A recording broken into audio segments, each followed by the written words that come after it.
Hello, I'm Brigantia Blackbird of the Blackbird Grimoire. Welcome to the daily forecast for Tuesday, September 10th, 2024, on this day of the Warrior King. It is Mars Day, Tears Day, the 20th of Virgo, the 8th of Vine, the 20th of Bear, and the 11th of Tumandir. In astrology, the sun is in Virgo, mutable earth, representing industry. The moon is in first quarter Sagittarius, mutable fire, representing adventure. Mercury is in Virgo, mutable earth, representing linguistic skill. Venus is in Libra, cardinal air, representing harmony. Mars is in Cancer, cardinal water, which is about seeking sanctuary. Jupiter is in Gemini, mutable air, representing questing. Saturn is retrograding in Pisces, mutable water, which is to redefine dreams. Uranus is retrograding in Taurus, fixed earth, representing rebellion. Neptune is retrograding in Pisces, mutable water, representing spiritual awakenings. And Pluto is retrograding in Capricorn, cardinal earth, representing transformations. For our retrograde reminders, for Saturn, reclaim your authority. For Uranus, reconsider how you rebel. For Neptune, reclaim your magic. For Pluto, reclaim your ability to regenerate.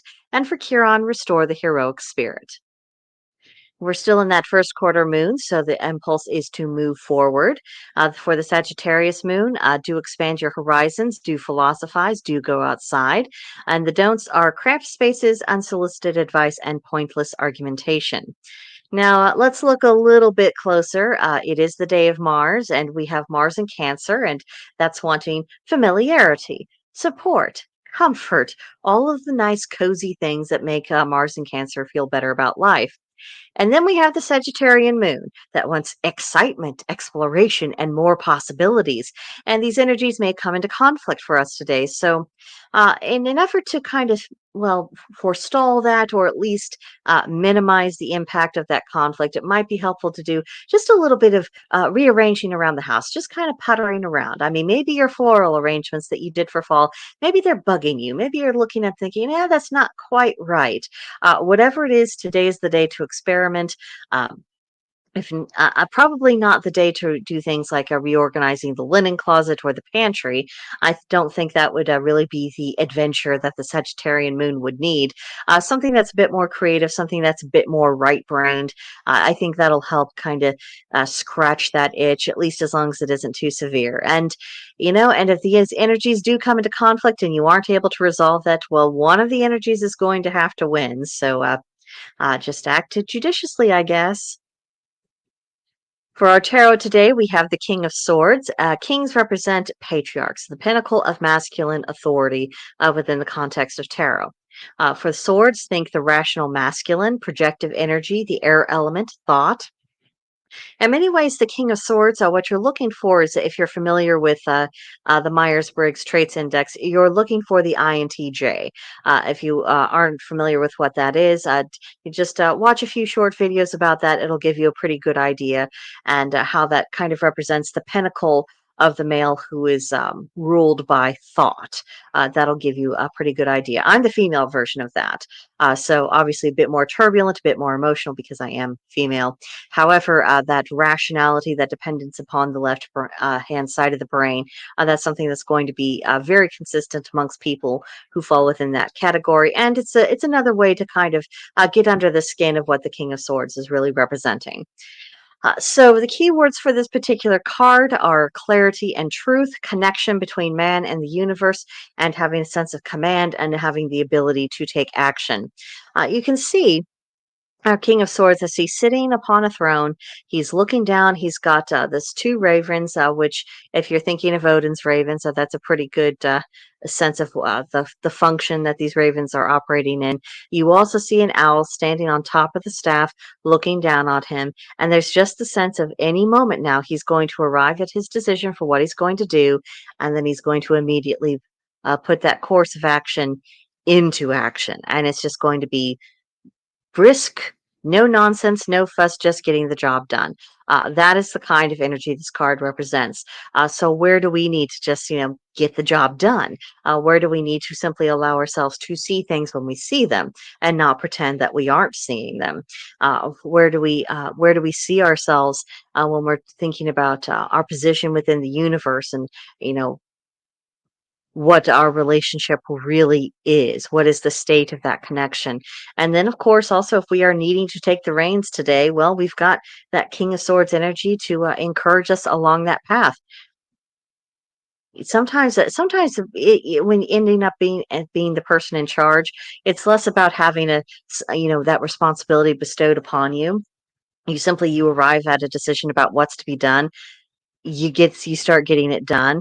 You have other people who start just following you right along because maybe they don't know what to do, maybe they don't want the responsibility of it, maybe they just didn't have enough get up and go to actually take the initiative themselves, but they have enough get up and go to follow someone along when they're leading. A lot of times, leadership is something that is simply, I don't want to say seized exactly because that would imply taking control over other people, and that's not leadership. Leadership is more so we're going that direction, and people make a decision to go with you on that direction. That's what more so what leadership is, and it's just about going. It's just about getting up and saying, "I'm headed that way." And then the people who think that's a good way to go, well, they start following along.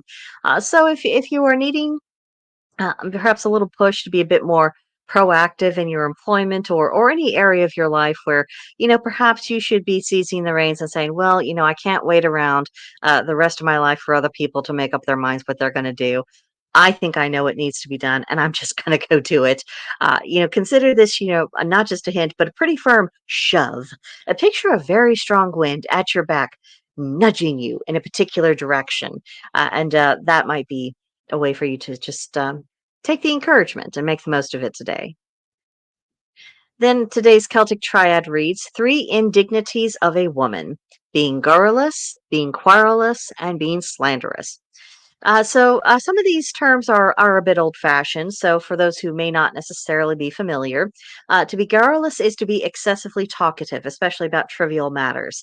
Um, and yes, women who are perhaps a bit chit-chatty about absolutely nothing at all, that can grate on people's nerves, particularly if people tend to be of a bit more serious nature, or they might be more interested in the details of things, or at least going in depth with things. If someone who's not willing or capable of going with you into those depths or into those details, it's not going to they're not going to appear to advantage. That's the thing. Then being querulous, that would be endless complaining, being very petulant, whining.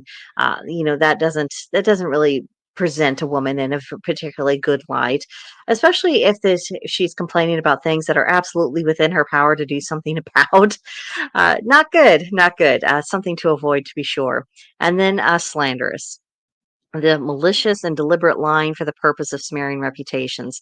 There's many a woman who has fallen into this hideous course of action, to the detriment of the people she slandered, to the detriment of herself and her family. These are things that are some of the worst expressions of female nature.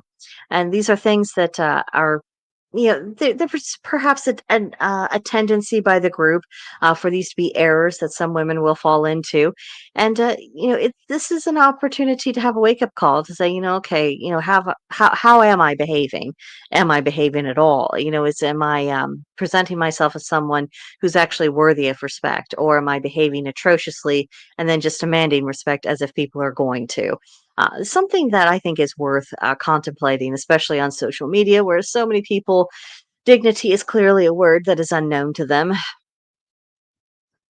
Now, for today's magical correspondences, they are centered on the theme of enchantment. For this, we have the color white, the plant is the clover, the animal is the cat, and the crystal is the quartz. So, what is it that really transports you to the other world, or at least to a sensation of otherworldliness? It might be these correspondences, it might be something else, but whatever that thing is, that is serving as a point of connection between you and that which we can't readily see with our eyes. So that's something that's worth cultivating, particularly if you have any bigger magical workings coming up. Now, for today's practice, in what area of your life do you hesitate to seize control? And why that hesitation? Maybe that hesitation is perfectly appropriate. Maybe it isn't. Maybe you are holding yourself back in some way. Whatever it is, it's something worth contemplating. And then, what lesson can your Mars sign learn from the current Mars position? My Mars is in Cancer, so right now I'm in my natural habitat as far as that is concerned. So it's less about collecting the lessons than it is about just enjoying the atmosphere and not having to think, not having to really look too deeply into it because it's something that I instinctively get because you know that was part of my makeup when I came into the world. For other people, however, Mars in Cancer, that can be a very difficult position when it's there. There is something about Cancer energy and Mars energy that isn't always the happiest of bedfellows. And if your Mars sign is in something like Aries or Gemini or even Taurus, this might be just not the happiest of time for you. So contemplating, what can you take from this time besides irritation that might help you along with it, as well as improve the state of your knowledge. And then today's chakra we're looking at is the solar plexus chakra. How will you exert your will this season? Because the solar plexus chakra, that is the seat of the will. So, how are you going to exercise that? And for what point and purpose? And then today's hermetic principle is vibration.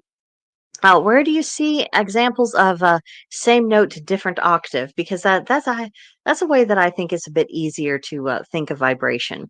Um, if you are a piano player, you're familiar with the keyboard, you have only so many notes and you can go through various octave hearing how each note sounds, but they're all part of that same vibration string. So where do you see that? Where can you look for that in your day-to-day life? Then the witch's pyramid. Today we're looking at the south wall. South wall is linked with the fire element and the will. And so rather than, because we've already talked well, actually a lot about control today, particularly self-control, control over your actions, seizing the moment. But for the sake of the witch's pyramid, I want to focus more so on the warmth aspect of it. Where do you find warmth? And I'm not talking about, your heater, your or a fireplace or anything like that. I'm not talking about physical warmth. I am talking about a sense of well-being and emotional warmth. Where is that found for you? And then today's journal prompt, we have this really pretty fall tablescape. I know a lot of us are probably already making our plans for Maybon and for Samhain and for Thanksgiving, and part of that planning does involve, how are we going to set the table? How can I use the lovely things I have and present them well? And so I hope this would give people a little bit of inspiration, because even if you're not using those colors and you don't have the exact same dishes, you can look at kind of the structure of things, how it flows, and determine whether or not this is a flow that is pleasant for you. So the question I'm asking is, will you be entertaining this season, and who would you like to include at your table? Now, I'm asking about who do you want to include because we are getting into the time of year where there are a lot more family functions, and sometimes there are relatives who are difficult and who aren't entirely trustworthy to behave on family occasions, and you can bring a lot of anxiety into your life by focusing on that. But if you turn the question around a little bit and ask about who you're wanting to include, who are you really looking forward to being around, that's a way to fight off some of the anxiety, not make it worse than what it actually is, as well as for you to focus upon what does matter. Who do you get along with? Who have you connected with? And who are you just glad that you're going to have the opportunity to see soon? So that's what I have for you there. And so, on that note, I hope everyone has an absolutely wonderful and magical day. If you would care to, you are welcome to follow me on X at Blackbird's Brew.